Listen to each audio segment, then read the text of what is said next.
สงวนเวลาแรงงานและความคิดเอาไว้นั่นเองนะก็เลยกลายเป็นตัวเอื้อโอกาสแก่การทำกิจหน้าที่ของตนเองอันนี้ได้หลักการแล้วนะทีนี้มีข้อสังเกตอีกก็คือว่าคนจำนวนมากไปเข้าใจว่าโอ้สันโดษแล้วจะได้มีความสุขอันนี้เป็นการจับที่ผิดมากนึกว่าโอ้สันโดษแล้วจะได้มีความสุขมันก็ถูกอยู่คือคนสันโดษนั้นก็ทำให้เป็นคนสุขง่ายในวัตถุน้อยเพราะว่าได้อะไรมาเป็นของตนมีแค่ไหนก็พอใจเมื่อพอใจก็มีความสุขใช่ไหมแต่ความสุขมันไม่ใช่ดีได้ชั่วนี่ ความสุขนี่ไม่ใช่สิ่งดีสิ่งชั่วในตัวมันเองไม่ใช่วัตถุประสงค์ของการปฏิบัติธรรมนะเป็นเพียงวัตถุประสงค์พลอยได้เป็นผลพลอยได้ในการปฏิบัติ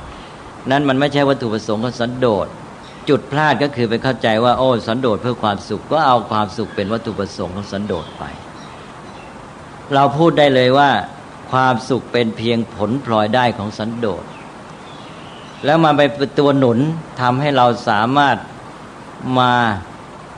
ระดมกำลังใช้แรงงานความคิดในการทำกิจหน้าที่ได้ดียิ่งขึ้นเพราะว่าถ้าเรายังไม่มีความสุขกับวัตถุเนี่ยจิตใจเราว้าวุ่นใช่ไหมว้าวุ่นมันก็ไม่เป็นอันมาทำกิจหน้าที่สิจะมาบำเพ็ญไตรสิกขาใจก็ไปห่วงวุ่นวายตัวเองไม่มีความสุขร้อนรนกระวนกระวายมันก็ปฏิบัติไม่ได้ผลทีนี้พอมีความสุขกับวัตถุแล้วด้านนั้นมันก็สงบมันก็กลับมาช่วยหนุนให้ปฏิบัติกิจหน้าที่ได้ดียิ่งขึ้นใจก็จะมาอยู่กับการกับงานแล้วมีความสุขจากงานได้ด้วยอันนี้คนบางคนไปเข้าใจไปว่าโอ้สันโดษเพื่อสุขแล้วมาจริงอย่างนั้นด้วยพอสันโดษปั๊บได้วัตถุมาเท่าไรก็พอใจเท่านั้นก็มีความสุขแต่ว่ามันด้วนเพราะว่ามันไม่ไปรับกันไม่ไปส่งต่อว่ามันจะเจริญก้าวหน้าต่อไปในการปฏิบัติธรรมอย่างไรใช่ไหมพอมันด้วนอย่างนี้สันโดษก็ขาดลอยวัตถุประสงค์มาอยู่แค่สันโดษก็สันโดษแล้วสุขก็นอนเลยแต่อย่างนี้ก็สันโดษก็ส่งเสริมความขี้เกียจถูกอย่างเขาว่าแล้วมันก็สันโดษนี่มันก็ส่งเสริมตัณหาเพราะว่า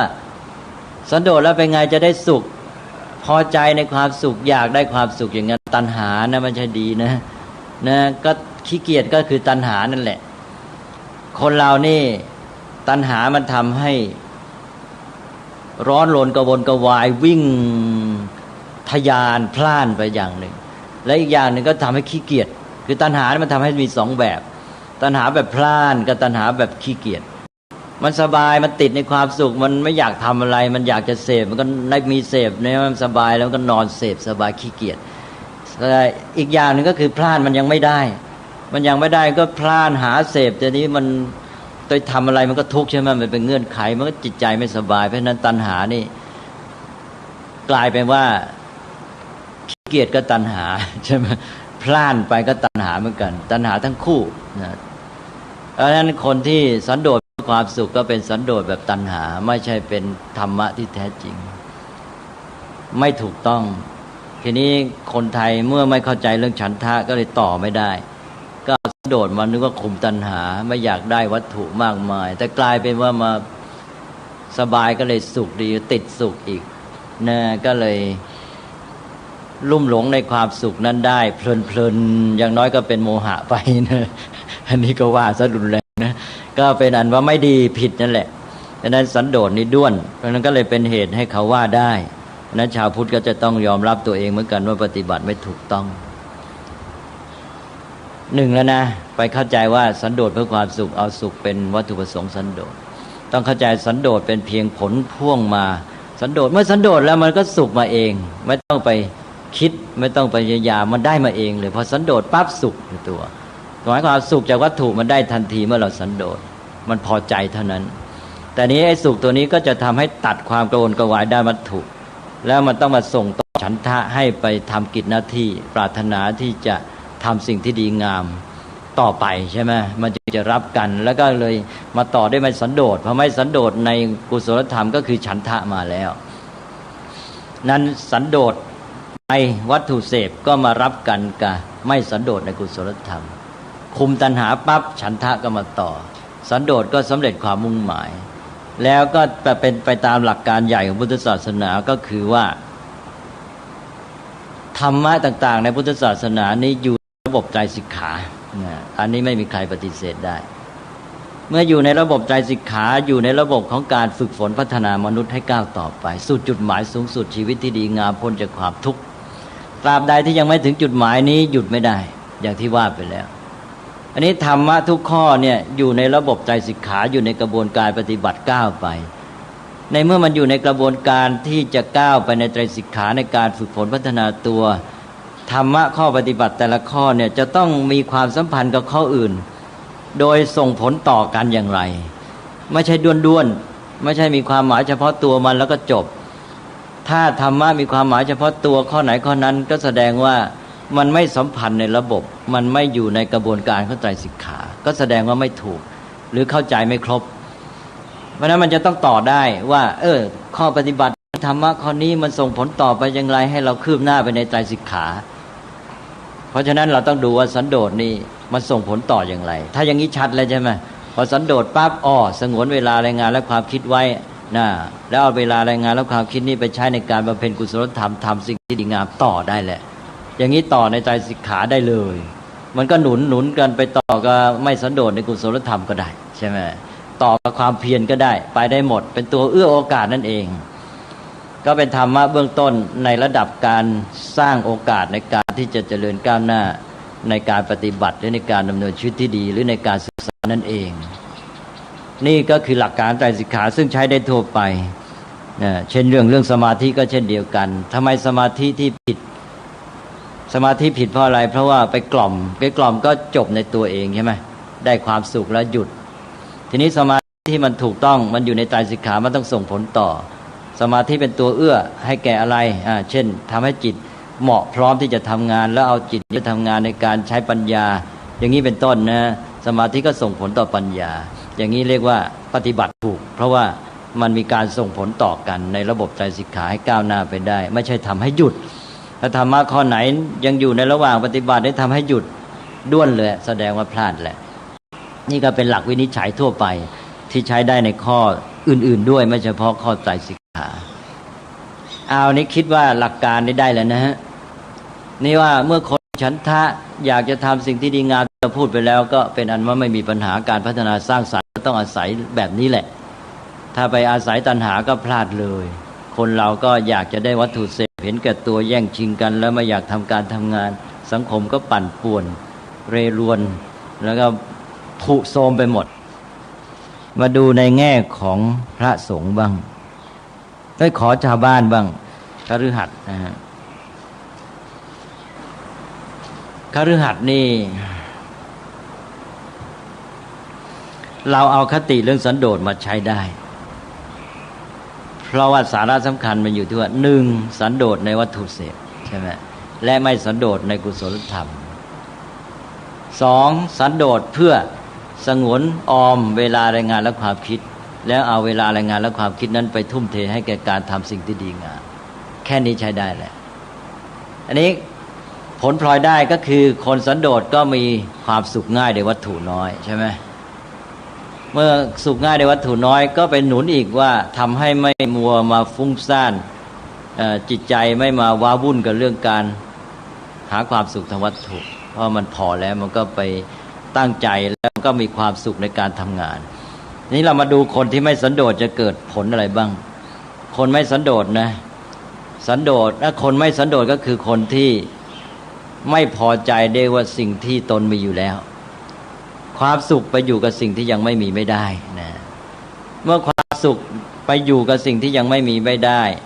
แกพล่านแกจะหาวัตถุที่ยังไม่มีไอ้สิ่งที่มีแล้วเนี่ยแกไม่มีความสุขเมื่อแกไม่สามารถมีความสุขกับสิ่งที่มีแกไปความสุขแกไปฝากกับสิ่งที่ยังไม่ได้แกก็ไม่ถึงความสุขนั้นสักทีใช่ไหมไอ้คนไม่สันโดษความสุขจากวัตถุก็ยังไม่ได้เพราะว่ามันไปอยู่กับสิ่งที่ยังไม่มียังไม่ได้ความสุขจากวัตถุยังไม่ได้แล้วนะ2แกก็ต้องเวลารายงานและความคิดไปทุ่มเทให้แก่การหาสิ่งเสพเมื่ออย่างนี้แกก็อาจจะเบียดบังสมมติว่าแกมีกิจมีหน้าที่ที่จะต้องทำอะไรเนี่ย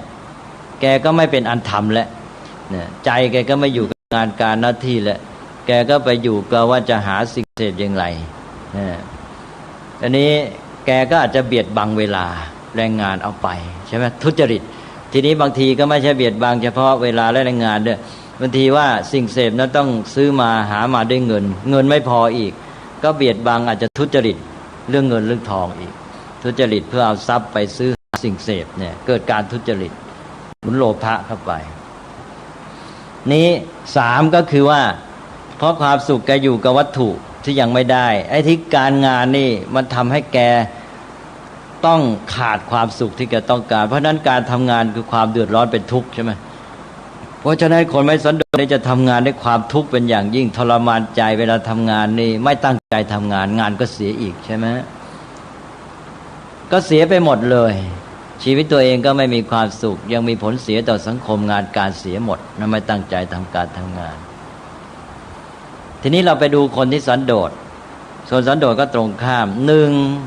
ความสุขจากวัตถุก็ได้แล้วใช่ไหมเพราะว่าได้เท่าไรก็ยินดีพอใจเท่านั้นสุขจากวัตถุได้แล้วสองแกก็มีความสุจริตได้ง่ายรักษาความสุจริตได้ง่ายเพราะว่าแกไม่ต้องเบียดบังเวลาแรงงานและความคิดแล้วก็เงินทองที่จะเอาไปหาสิ่งเสพทีนี้สามก็ตั้งใจทำงานนะมีความรักงานใจมันอยากจะให้งานมันสำเร็จตอนนี้ไม่มีด้านความห่วงและวัตถุเสพเข้ามากีดขวางแล้วแกก็อยากจะทำงานให้ได้ผลใจอยู่กับงานรักงานใช่ไหมพอรักงานก็คือรักในกุศลธรรมรักในความดีงามมีฉันทะแกก็ทำงานด้วยความสุขจะได้ความสุขจากการทำงานอีกนะแล้วผลที่เกิดแก่สังคมก็สี่สังคมก็ได้ผลประโยชน์ไปด้วยนะได้ทั้งในแง่การเบียดเบียนกันน้อยลงทั้งในแง่งานที่สร้างสรรค์สังคมนั้นตามกิจหน้าที่ก็ได้ด้วยตกลงได้ประโยชน์4อย่างเลยนะสุขของตัวเองก็ได้ทั้งสุขจากวัตถุก็ได้แล้วสุขจากการงานก็ได้อีกได้ซ้ำสองไอ้เจ้าคนไม่สันโดษเนี่ยสุขจากวัตถุไม่ได้ยังทุกข์จากการทำงานเสียทั้งคู่ถ้าตกลงว่าสันโดษถ้าใช้ถูกต้องแล้วเป็นประโยชน์อย่างยิ่งเป็นฐานสำคัญของการพัฒนานะก็เห็นจะพอสมควรนะฮะก็เป็นอันว่านี่แหละต้องเข้าใจธรรมะให้มันมีความสัมพันธ์ในระบบการบำเพ็ญไตรสิกขาอย่างถูกต้องเพราะนั้นก็จึงได้พูดบอกว่าเนี่ยมันก็เป็นความผิดพลาดทั้งสองฝ่ายทั้งผู้บริหารประเทศก็ไม่เข้าใจว่าไปตามชาวบ้านถือสืบกันมาชาวพุทธเองก็ไม่เข้าใจเองด้วยทำให้คนอื่นเขามองผิดพลาดฉะนั้นก็ต้องปฏิบัติให้มันครบแง่มุมของมันด้วยต่อให้ได้ว่าธรรมะแต่ละข้อนี่เชื่อมโยงไปอื่นอย่างไรจุดนี้สำคัญนะอย่าไปเข้าใจ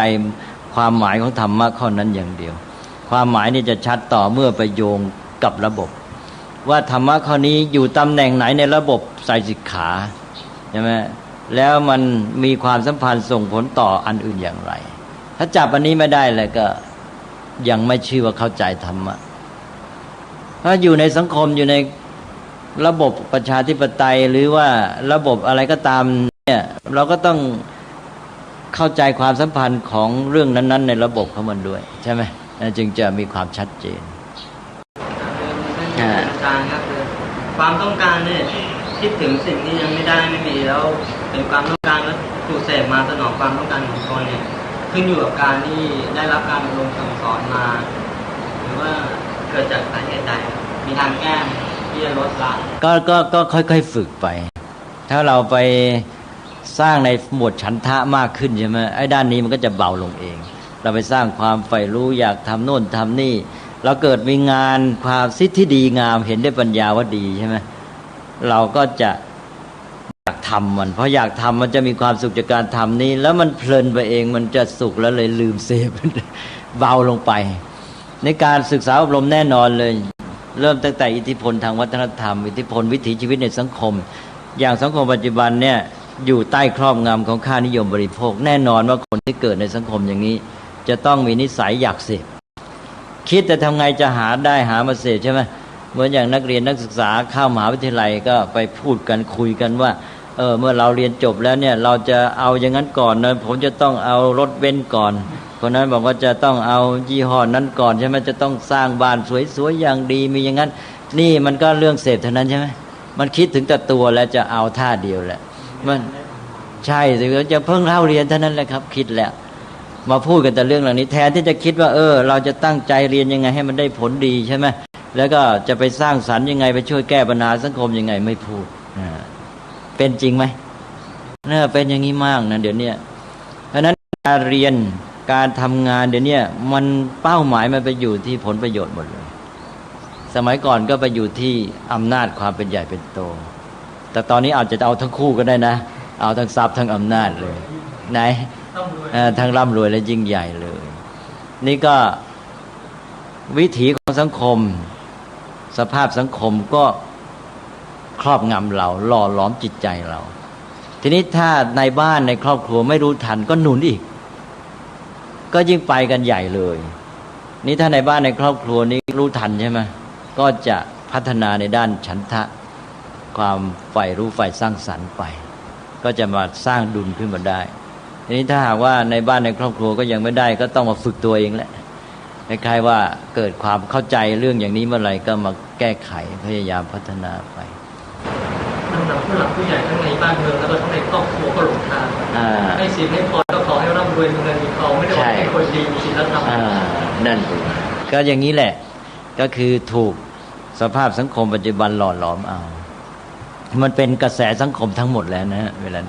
ทั้งบุคคลและองค์กรก็ใช่แน่นอนแล้วองค์กรก็ไปอย่างนี้แน่เพราะว่าแต่ละคนก็มุ่งหาอย่างที่ว่าเช่นแม้แต่ครูอาจารย์ซึ่งนี่คือฐานของสังคมเลยใช่ไหมผู้ให้การศึกษาครูอาจารย์ยังมุ่งแต่เรื่องผลประโยชน์แหละใช่ไหมมันก็หมดแล้วมันระบบมันการที่จะไปคิดว่าทำไงจะให้ลูกศิษย์เป็นคนดีทำไงจะให้การศึกษาเขามีปัญญาไอ้ใจมันไม่ได้อยู่ที่จะทำให้ลูกศิษย์ดีใช่ไหมมันไปอยู่ที่ตัวเองจะได้ผลประโยชน์ยังไงถ้าโอเคผมให้เป็นนายกก็นั่นแหละมันก็ไปหนุนอีกใช่ไหมไปหนุนจะให้ยิ่งใหญ่ก็ต้องเปลี่ยนใหม่เคหัวบอกว่าคุณอย่าไปคิดใหญ่โตเลยคิดว่าทำไงคุณจะสร้างสรรค์ทำความดีงามพระเดชคุณอาจารย์จากที่ฟังพระเดชพระคุณเล่าสมัยพุทธกาลเนี่ยแม้กระทั่งพระที่เข้าสู่อริยเข้าไม่ทราบว่าได้อริยบุคคลหรือยังนะครับที่ว่าพระพุทธเจ้าท่านตัดเตือนนะที่ว่าเขาเป็นอริยะสิเป็นอริยบุคคลขนาดโสดาบันแล้วผมแม้กระทั่งเข้าสู่กระแสแล้วก็ยังใช่แต่นี้ท่านสันโดษในกุศลธรรมนะไม่ใช่ไม่สันโดษในวัตถุพระอย่างนี้ก็สูงแล้วนะคือท่านสันโดษในวัตถุเสพไม่มีปัญหาเรื่องนั้นท่านมาปฏิบัติจนกระทั่งบรรลุคุณวิเศษได้โสดาบันสกทาคามีแต่ท่านเกิดความพอใจในคุณวิเศษที่บรรลุแล้วท่านเรียกว่าสันโดษศัพท์ในตรงเลยบอกสันโดษในธรรมที่บรรลุแล้วพอสันโดษพระพุทธเจ้าก็ตรัสเรียกว่าเธอนี่เป็นประมาทวิหารีผู้อยู่ด้วยความประมาทในทางหลักธรรมบอกเลยว่ามีบุคคลระดับเดียวที่จะไม่ประมาทแน่นอนคือพระอรหันต์ตราบใดที่ยังไม่บรรลุอรหัตผลแล้วอยู่ใต้อำนาจความประมาทอาจจะถูกครอบงำด้วยความประมาทได้เสมอว่างั้นนะเพราะฉะนั้นความประมาทเนี่ยมันเป็นในตัวกับดักสำหรับคนที่ดีคนที่สุขคนที่สำเร็จไงใช่ไหมพ้นมาจากทุกข์ได้หมายถึงพ้นในระดับสัมผัสในระดับทั่วๆไปเนี่ยได้ประสบความก้าวหน้ามีความสำเร็จเลยเนี่ยพวกเนี้ยจะมาตกหลุมความประมาทดังนั้นพระพุทธเจ้าจึงต้องเตือนนักเรื่องความไม่ประมาทนี่ตราบใดยังไม่ถึงอาสวะไขคือความสิ้นอาสวะอย่าได้ถึงความนอนใจแล้วก็บอกไว้เลยว่ามีบุคคลเดียวที่จะไม่ประมาทแท้คือพระอรหันต์เพราะว่ามันไม่อยู่ใต้อำนาจความติดอะไรทั้งนั้นเลยอย่างพระอริยบุคคลขนาดโสดาท่านยังติดในสุขได้ติดในสุขที่ประณีตไงใช่ไหมอันนั้นก็ท่านก็ประมาทได้มีอะไรสงสัยไหมครับอะไรเห็นด้วยไหมถ้าหากว่าเราสร้างสันโดษอย่างถูกต้องประเทศชาติจะพัฒนาได้ เห็นด้วยนะฮะทีนี้ขอแถมสักนิดหนึ่งนะนี่ถ้าเราเข้าใจสันโดษผิดเป็นว่าสันโดษก็คือว่าพอใจตามมีตามได้ที่เป็นของตนแล้วก็หยุดเท่านั้นนะสบายสุขทีนี้มันจะกลายเป็นหลุมดักคนได้ส่วนใหญ่เพราะว่าไอ้ตัวสุขอันเนี้ยมันเป็นเหยื่อของตัณหาเหมือนกันใช่ไหมดังนั้นกระแสตัณหามันก็เข้ากันได้เพราะว่าไม่ทะยานหามันก็มาสุขจากการที่พอแต่ทีนี้ถ้าเราเอาไอ้ตัวสันโดษที่คุมตัณหาแล้วไปหนุนฉันทะเนี่ยนะมันจะมีทางที่ว่ามันไม่มามีตัวขั้นสันโดษแบบหยุดนี่มาไม่มีตัวนี้มันไม่มีตัวสันโดษแบบหยุดมันก็มีสันโดษแบบตัวส่งให้เดินใช่ไหมคือให้พ้นจากไอ้ตัวร้ายตัณหาเนี่ยไปเดินในทางฉันทะถูกไหมอันนี้เราก็จะเห็นว่าคนนี่ถ้าไปยังไม่ถึงฉันทะมันก็ยังอยู่กับตัณหามันก็อยู่สองพวกเนี่ยมันก็จะมีพวกดิ้นรนทยานหาเสพพวกหนึ่งแล้วก็พวกที่มีความเพียรในการทำสิ่งที่ดีงามพวกหนึ่งไอ้ตัวกลางนี่จะน้อยนะเพราะนั้นมันก็เราก็เห็นชัดว่าไอ้คนที่มันจะไปได้หมดมันเป็นไปไม่ได้ใช่ไหมไอ้ที่จะไปในฉันทะไม่สันโดษในกุศลธรรมเป็นไปทั้งหมดสังคมเป็นไปไม่ได้แต่นี่ว่าไอ้คนที่ยังไปไม่ได้มันก็อยู่กับเรื่องของไม่สันโดษในวัตถุมันก็จะมีสองพวกนี้เป็นใหญ่ทีนี้เราก็จะหนุนให้มันมาทางฉันทะนะซึ่งมันจะเป็นเรื่องของการขนขวายเหมือนกันการไม่อยู่นิ่งการเดินแต่ว่าเดินคนละสายแต่ถ้ามาสันโดษแบบที่ว่าไม่ต่อด้วยฉันทะใช่ไหมหยุดเลยนอนนิ่งขี้เกียจไอ้นี่มันจะดึงคนส่วนใหญ่มาได้นะดึงมาได้เยอะเลยสามารถสร้างเป็นค่านิยมอันนั้นมันอยู่ในกระบวนการพัฒนาใช่ไหมที่ว่าจากเรื่องของการหาเสพมาสู่การสร้างสรรค์เนี่ยอันนั้นเป็นเรื่องของการพัฒนาคนเดินหน้ากันต่อไปอันนั้นเราจะเห็นสภาพสังคมของการเคลื่อนไหวไม่ใช่สังคมที่หยุดนิ่ง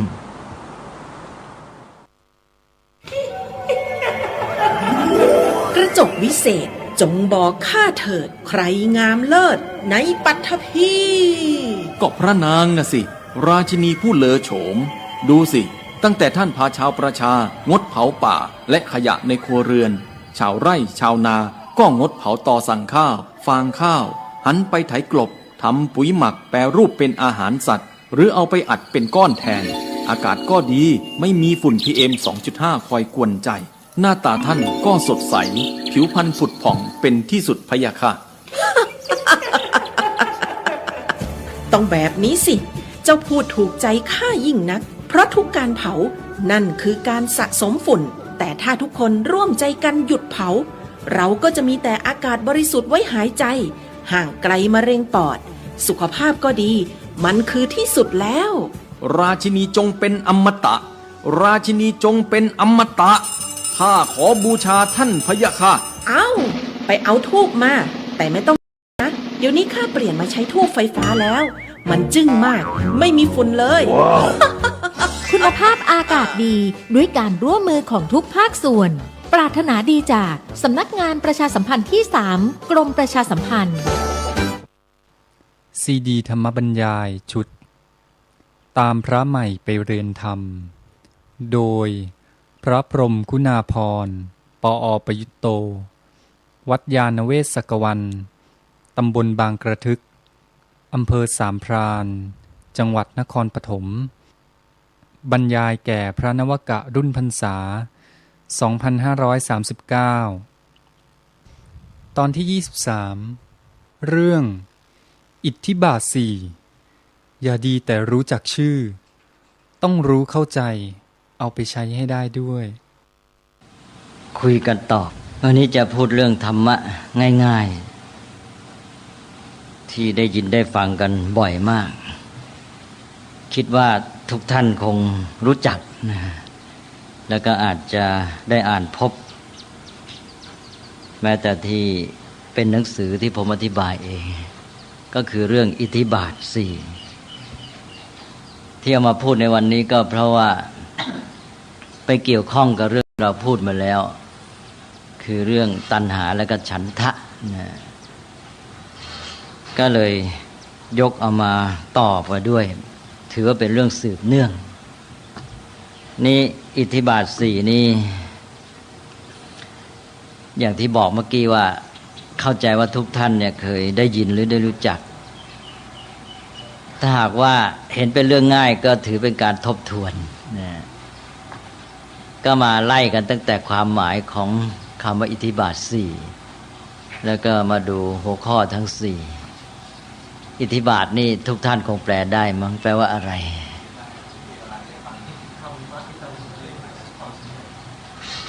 ธรรมะที่ให้ทำให้ประสบความสำเร็จ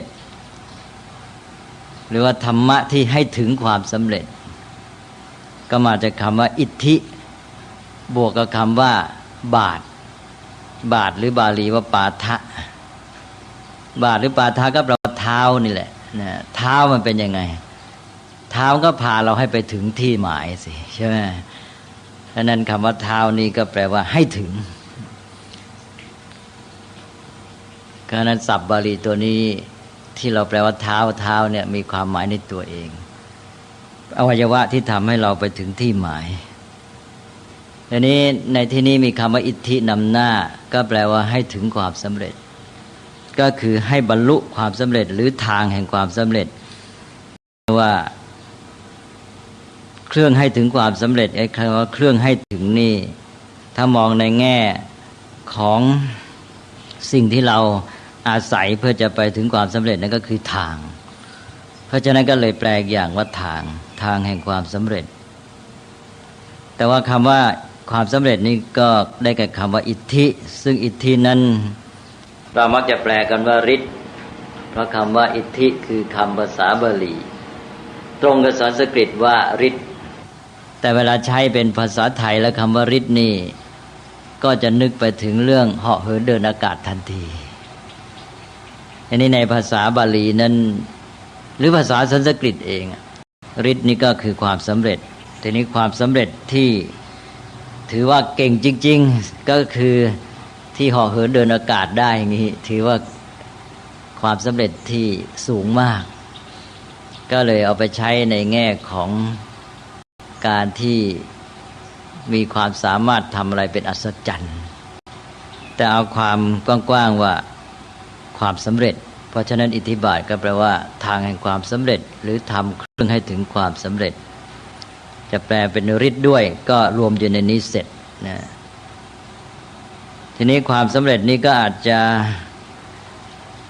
หมายไปถึงการสำเร็จบรรลุธรรมะก็ได้บรรลุคุณธรรมเบื้องสูงอันนี้ก็มี4ข้ออะไรบ้างไหนท่านลองว่ามี1ฉันทะ2วิริยะ3จิตตะแล้วก็4ก็ง่ายนะแต่ว่าคำไทยพวกนี้นี่ก็เพี้ยนนิดหน่อยฉันทะก็ถือว่าถูกต้องวิริยะในบาลีปกติจะใช้ว่าวิริยะวิริยะนี่มาใช้เป็นไทยแหละในพระไตรปิฎกก็ยังมีใช้เพี้ยนกันบ้างเป็นวิริยะก็มีแต่โดยปกติจะเป็นวิริยะนะแล้วก็จิตตะก็ตรงแล้วก็วิมังสาก็บาลีก็เป็นวีมังสานะไม่ใช่วิไทยก็มาพูดให้เหมาะกับลิ้นไทยก็เลยเป็นวิมังสาก็มี4ข้อนี่เราก็มาดูแต่ละข้อไปอันนี้1ก็ฉันทะก็แปลกันมาแล้วว่าพูดกันมามากเหลือเกินคำนี้แปลว่าความใฝ่ดีใช่ไหมใฝ่ดีหรืออยากให้มันดีเราแปลกันง่ายๆว่าความรักความชอบพอใจเช่นว่างานนั้นเราชอบใจรักงานนั้นแต่ที่จริงของพระนั้นท่านมุ่งให้เป็นความอยากที่เกี่ยวกับการกระทำทีนี้อยากดีอยากให้มันดีก็ต้องอยากทำให้มันดีเราอยากจะเห็นที่นั้นสะอาดเราก็อยากทำให้มันสะอาดแล้วก็กวาดมัน เราเห็นต้นไม้เหี่ยวแห้งเราอยากให้ต้นไม้นั้นงามนี่เรียกว่าอยากให้มันดีเราก็ไปรดน้ำมันไปทำให้มันดีนะหมอเห็นคนไข้ไม่สบายเจ็บป่วยร่างกายอ่อนแอนะก็อยากให้คนไข้นี้ร่างกายแข็งแรงสุขภาพดีก็อยากจะไปแก้ไขบำบัดโรคอยากจะไปทำให้คนไข้สุขภาพดีครูเห็นนักเรียนเห็นเด็กๆก็ยังไม่มีความรู้อยากให้เด็กเจริญเติบโตเป็นคนดีมีกิริยามารยาทมีความประพฤติดีมีสติปัญญาอยากให้เด็กดีอยากให้เด็กสมบูรณ์ให้เก่งนี่เรียกว่าอยากให้ดีก็เลยอยากจะทำให้ดีก็คืออยากจะสอนอยากจะแนะนำต่างๆนะความอยากทำให้มันดีเนี่ยก็เลยเป็นฉันทะเพราะฉะนั้นในภาษาพระก็จะแปลว่าฉันทะคือความปรารถนาจะทำตัวบาลีจะแปลว่ากัตตุกรรมยตานั่นฉันทะท่านจะเรียกเต็มว่ากัตตุกรรมยตาฉันทะแปลว่าฉันทะคือความปรารถนาที่จะทำนะหมายถึงทำให้มันดีถ้าแปลเป็นภาษาไทยปัจจุบันก็คือใฝ่สร้างสรรค์นั่นเองอันนี้ถ้าเรามีตัวนี้อยู่แล้วก็มันก็เกิดกำลังขึ้นมาจะทำอะไรต่างๆอันนี้ก็ข้อที่หนึ่งฉันทะข้อที่สองก็วิริยะบาลีว่าวิริยะวิริยะก็มาจากวีระแล้วก็บวกกานิยะตามหลักภาษาบาลีวิริยะก็แปลว่าความเป็นวีระนะวีระคืออะไรก็ความแปลว่าแกล้วกล้าใจสู้ดังนั้นวิริยะหรือวิริยะนี่ความเป็นผู้แกล้วกล้าใจสู้เราแปลกันว่าความเพียรเพียรนั้นไม่ได้แปลหรอกเพียรก็ตัวเดิมนั่นแหละแปลงอีเป็นเอียแปลงวอเป็นพอวีระมันก็แปลว่าเพียรเพราะนั้นเพียรนี่ที่จริงแปลว่ากล้านั่นเองมาจากภาษาบาลีแท้เลยแผลงไปหน่อยนี่เพียรหรือวีระก็แปลว่าแกล้วกล้าใจสู้ก็หมายความว่าไม่ท้อไม่ถอยไม่อ่อนแอนะคนเรานี่จะมีปัญหาอย่างหนึ่งก็คือว่าเวลาเจออะไรต้องทำแล้วมันไม่อยากจะทำก็เรียกว่าใจไม่สู้หรือแม้แต่ทำไปแล้วก็ท้อถอยก็คือขาดวิริยะเนี่ยอันนี้ถ้ามีวิริยะหรือวิริยะความเพียรคือใจกล้าแกล้วกล้าใจสู้เจอสิ่งที่ยากก็เหมือนกับท้าทายนะบางคนนี่ถ้าเจออะไรที่ยากหรือจะต้องทำแล้วจะรู้สึกเป็นเรื่องท้าทายใจสู้ขึ้นมาทันทีเลยเกิดกำลังฉะนั้นวิริยะนี่เป็นตัวกำลังเพราะว่าใจแกล้วกล้าใจสู้ก็เกิดกำลังขึ้นมานะถ้าหากว่าท้อถอยซะก็อ่อนแอหมดกำลังนะฉะนั้นคนเรานี่อยู่ที่เนี่ยใจสู้หรือไม่ก็วิริยะก็แปลว่าความเป็นผู้ใจสู้แกล้วกล้า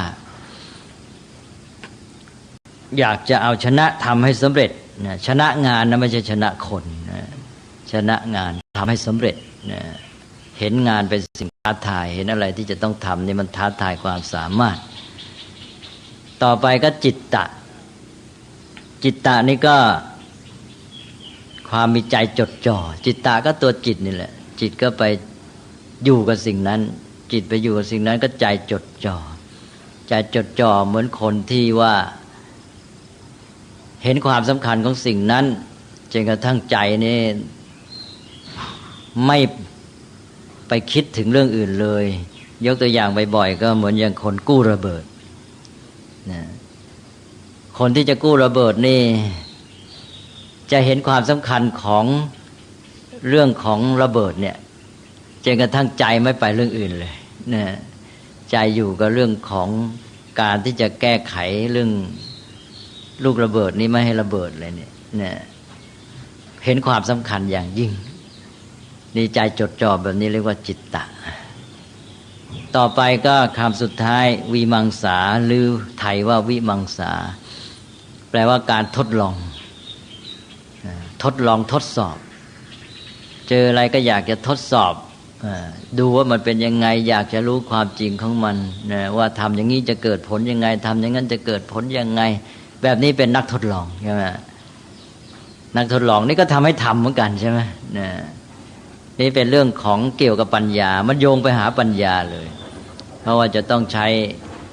ความคิดนะเพราะการทดลองนี่ก็เกี่ยวกับการที่คิดถึงว่าทำยังไงจะเกิดผลยังไงถ้าไม่ทำอย่างนี้จะทำยังไงดีนะถ้าต้องการผลอย่างนี้จะทำได้แบบไหนบ้างหรือถ้าทำอันนี้ทำเหตุนี้ผลอะไรจะเกิดขึ้นมาบ้างแล้วก็ทดสอบทดลองไปเนี่ย4 ข้อเนี่ยนะฮะ4 ข้อนี้เป็นเรื่องที่จะทำให้เกิดผลสำเร็จได้อย่างไร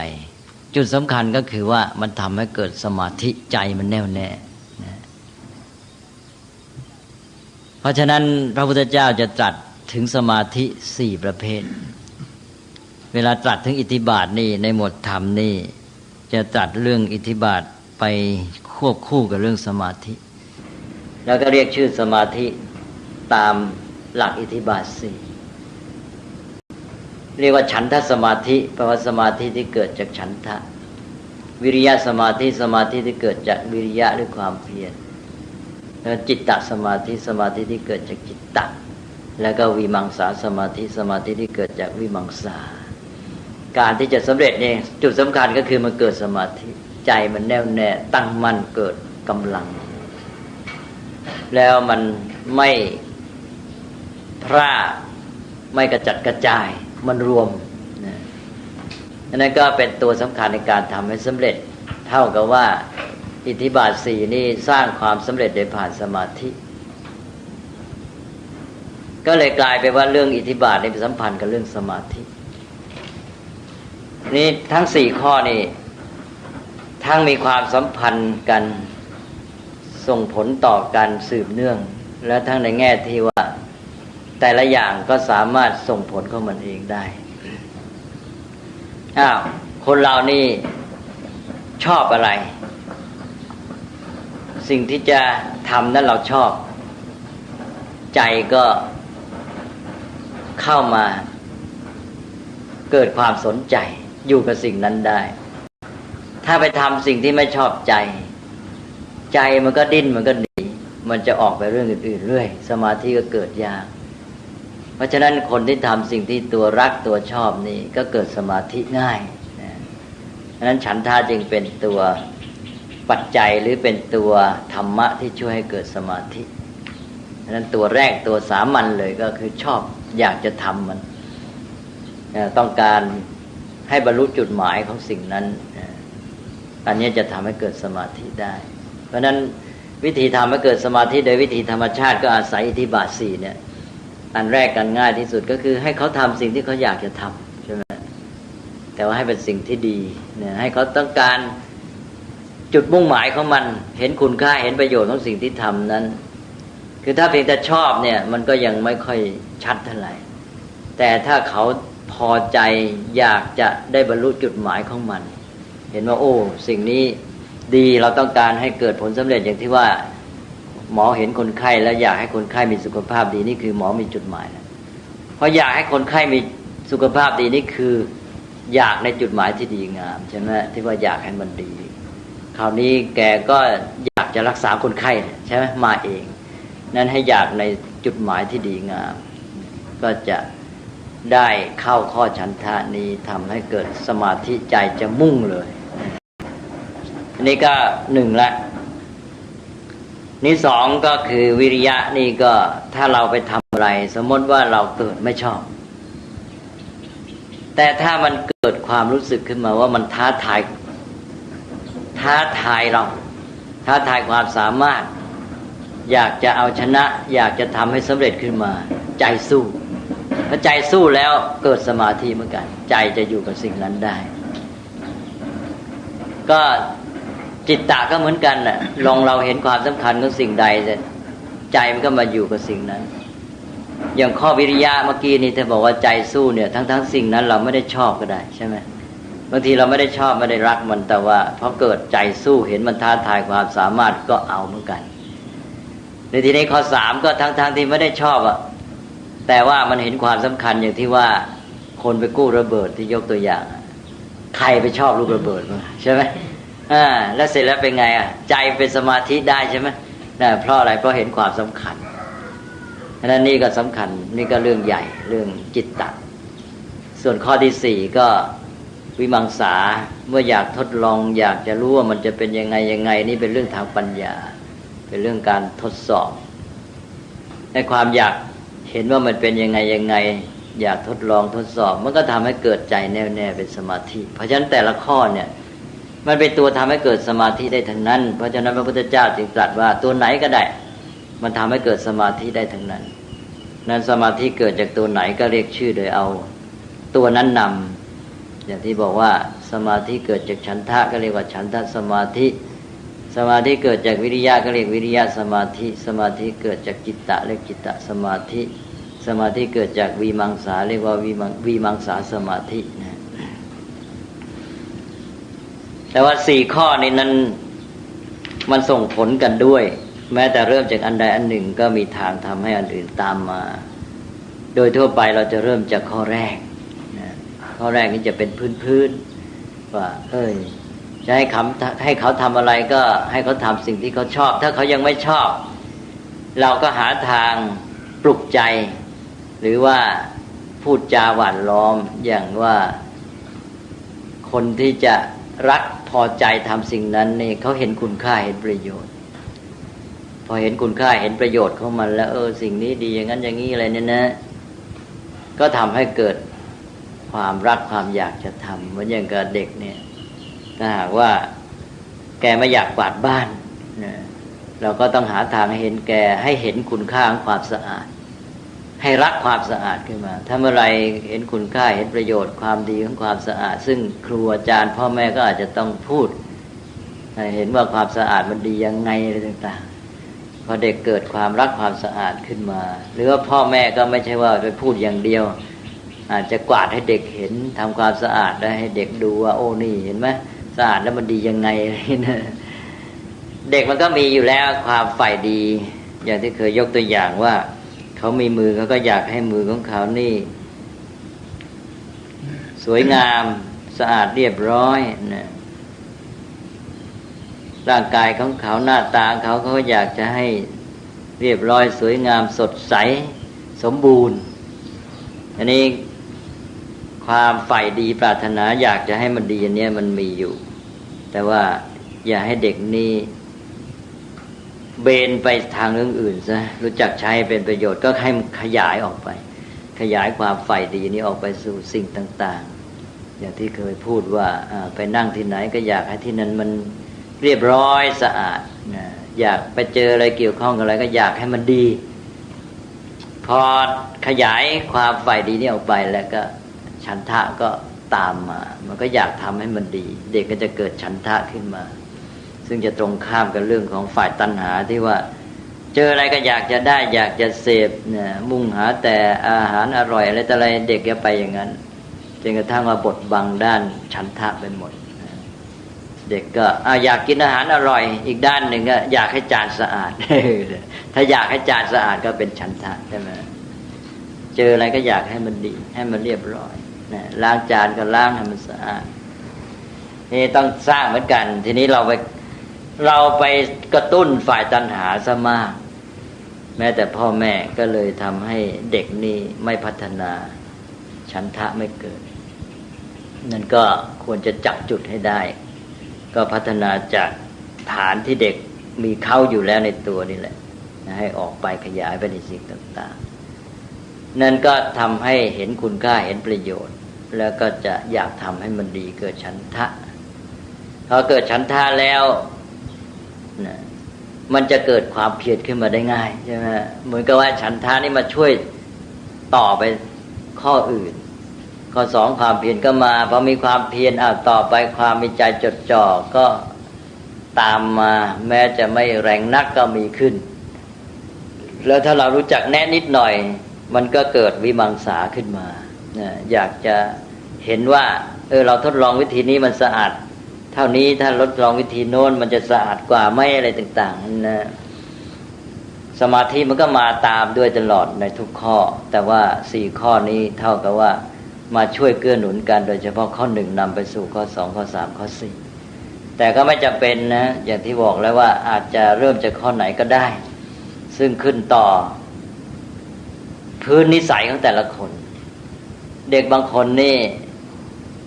ต้องปลุกด้วยฉันทะคือเอาความชอบใจอยากให้มันดีให้รักงานเห็นคุณค่าเป็นประโยชน์ใจจะโน้มไปในทางเนี้ยแล้วก็ทำทีนี้เด็กบางคนนี่ปลุกใจพูดจายังไงอยากจะให้มันชอบมันก็ไม่ชอบต้องใช้วิธีที่สองคือบางคนนี่มีนิสัยอย่างที่ว่าต้องเจอและให้เกิดความรู้สึกท้าทายทีนี้ถ้าพื้นเด็กนี่มีนิสัยอย่างนี้เราก็ต้องใช้วิธีทำให้สิ่งนั้นๆเป็นสิ่งที่ท้าทายความสามารถไม่ใช่พูดจาทำให้รู้สึกว่าท้าทายความสามารถของเขาพอรู้สึกว่าท้าทายอยากจะทำให้สำเร็จอยากจะเอาชนะงานนั้นก็ได้ผลเกิดวิริยะขึ้นมานะนี่แสดงว่าคนมันต่างกันพื้นจิตใจไม่เหมือนกันบางคนนี่ทำให้เกิดความเอาจริงเอาจังขึ้นมาด้วยการกระตุ้นเราเรื่องความต้องการจะเอาชนะในสิ่งที่ท้าทายความสามารถนี่บางคนนี่ปลุกวิริยะไม่ขึ้น ต้องไปเอาข้อ3ต้องให้เห็นความสำคัญให้เห็นว่าสิ่งนี้เนี่ยมีความสำคัญต่อชีวิตถ้าไม่รู้ไว้ไม่ทำไว้นะตัวเองจะไม่ปลอดภัยหรืออาจจะต้องประสบความทุกข์ยากลำบากอย่างพ่อแม่จะให้เด็กเรียนหนังสือนี่นะเราจะเห็นได้เลยเด็กบางคนนี่ก็เรียนด้วยความรักความชอบนะยิ่งเห็นคุณค่าประโยชน์ใจเขาก็รักใฝ่แต่บางคนก็ไม่เอาในด้านความรักความใฝ่ต้องให้ท้าทายบางคนก็ท้าทายความสามารถก็ยังไม่เอาอีกก็ต้องไปพูดถึงความสำคัญของมันต่อชีวิตของเขาว่าถ้าเขาไม่เรียนแล้วต่อไปจะประสบความลำบากดูสิคนที่ไปมีความยากจนข้นแค้นหรือว่าต้องดำเนินชีวิตระหกระเหินอย่างนั้นใช่ไหมเนี่ยเพราะว่าไม่ได้ศึกษาเล่าเรียนให้เขาเห็นความสำคัญพอมันคุกคามต่อความมั่นคงปลอดภัยขึ้นมาก็จะเกิดไอ้ตัวจิตตะก็อยู่ที่ว่าจะพูดยังไงเห็นความสำคัญถ้าพูดได้ขนาดที่ว่าเห็นความสำคัญอย่างกับระเบิดที่มันจะระเบิดแล้วก็ถ้าได้ผลนะนี่ก็จิตตะแล้วก็ต่อไปวิมังสาก็บางคนก็มีนิสัยอย่างที่ว่าชอบทดสอบชอบทดลองอยากจะเห็นไงเป็นยังไงถ้าได้ทดลองดูนี่ก็เด็กบางคนก็ถูกจูงไปแม้แต่ในความทางเสียก็เพราะว่าวิมังสาด้วยใช่ไหมเด็กมีพื้นอยู่แล้วเพราะฉะนั้นเราต้องให้ทำมาใช้ในทางที่ดีแต่ว่ารวมความก็คือว่าใช้โดยสัมพันธ์ก็จากอันหนึ่งส่งผลไปข้ออื่นช่วยกันถ้าหนุนได้พร้อมกันทั้ง4ข้อก็ทำให้มีความเข้มแข็งยิ่งขึ้นมีความพร้อมยิ่งขึ้นที่จะสำเร็จแต่ว่าอาจจะใช้แยกอย่างที่ว่าให้เหมาะสมกับพื้นนิสัยของแต่ละคนแต่ละข้อละข้อก็มาเพราะฉะนั้นผู้ที่สอนหรือว่าผู้ที่เกี่ยวข้องกับคนอื่นเป็นผู้บริหารเป็นหัวหน้าหรือแม้แต่เป็นพ่อแม่ก็ต้องดู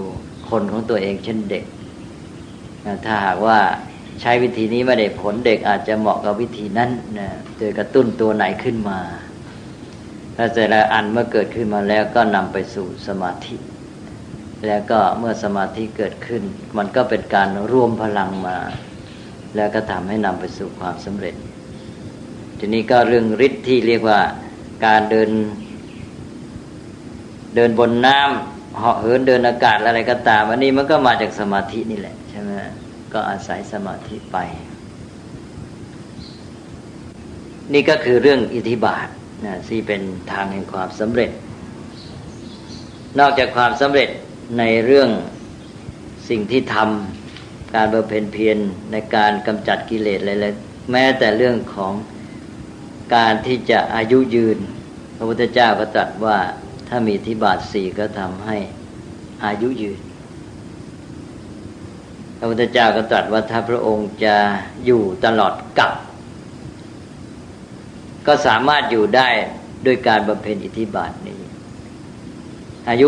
กลับในที่นี้หมายถึงอายุกลับนะไม่ใช่หมายความว่ากลับสิ้นโลกไม่ใช่ว่าตั้งหลายพันล้านปีเนี่ยเดี๋ยวว่าพระพุทธเจ้าอยู่ตั้งเป็นหมื่นเป็นพันเป็นแสนล้านปีเลยไม่ใช่อย่างนั้นอายุกลับหมายความว่ากำหนดช่วงอายุของมนุษย์ในยุคนั้นๆอย่างในสมัยพุทธกาลก็ถือว่าอายุคนนี่ถ้าตลอดเต็มอายุกลับก็ประมาณ100 ปีพระพุทธเจ้าถ้าทรงพระประสงค์จะอยู่ถึง100 ปีให้ครบอายุกลับก็ทำได้ในการบำเพ็ญอิทธิบาทแต่ว่าพระองค์ได้ปรงพระชนมายุสังขารปรงใจว่าเอาละแค่นี้พอเพราะว่าได้ทำงานมาใช้ร่างกายมาพอแล้วก็พระศาสนาก็เรียกว่าตั้งมั่นพุทธบริษัท4ก็มีความสามารถพร้อมที่จะสืบต่องานของพระองค์ได้แล้วเพราะฉะนั้นตอนที่จะปรงพระชนมายุสังขารจึงมีเงื่อนไขที่ว่าเมื่อภิกษุภิกษุณีอุบาสกอุบาสิกาเป็นผู้มีความรู้เข้าใจปฏิบัติได้ถูกต้องสามารถที่จะสั่งสอนแนะนำผู้อื่นได้แก้ไขผู้ที่มากล่าวมาสอนมาพูดสิ่งที่ผิดหลักการได้พระพุทธเจ้าก็ตรัสว่าถ้าเมื่อพุทธบริษัท4มีความพร้อมอย่างนี้แล้วพระองค์ก็ปรินิพพานได้แต่ถ้ายังไม่พร้อมพุทธบริษัทยังไม่มีคุณสมบัตินี้พระองค์ก็ยังไม่ปรินิพพานถ้าอย่างนั้นพระองค์ก็คงจะต้องบำเพ็ญอิทธิบาท4เพื่อจะให้อยู่ได้ตลอดกาลนี่พระองค์ก็เห็นว่าตอนนั้นพร้อมแล้วพุทธบริษัท4ทำหน้าที่ได้ก็เลยปรงพระชนมายุสังขารก็บอกว่าเอาละเท่านี้อยู่แค่อีก3 เดือนจะปรินิพพานทีนี้ทำไมอิทธิบาท4นี้ทำให้อายุยืนอยู่ได้ตลอดกาลก็เป็นเรื่องที่ว่ามันเปิดไปกำลังปรุงแต่งชีวิตปรุงแต่งท่านเรียกว่าปรุงแต่งอายุนั่นเองเครื่องปรุงของอายุก็คือพลังชีวิตพลังสืบต่อชีวิตทีนี้ถ้าคนมีฉันทะวิริยะจิตตวิมังสามันก็มีเครื่องปรุงแต่งชีวิตนะทำให้ชีวิตนี้มีกำลังเกิดความมีชีวิตชีวาที่จะอยู่ถ้าไม่มีฉันทะเป็นต้นก็หมดพลังชีวิตนะทำไมล่ะคนเราที่จะอยู่ต่อไปได้เนี่ยมีชีวิตชีวามันต้องมีตัวฉันทะใจมันใฝ่ปรารถนาจะอยู่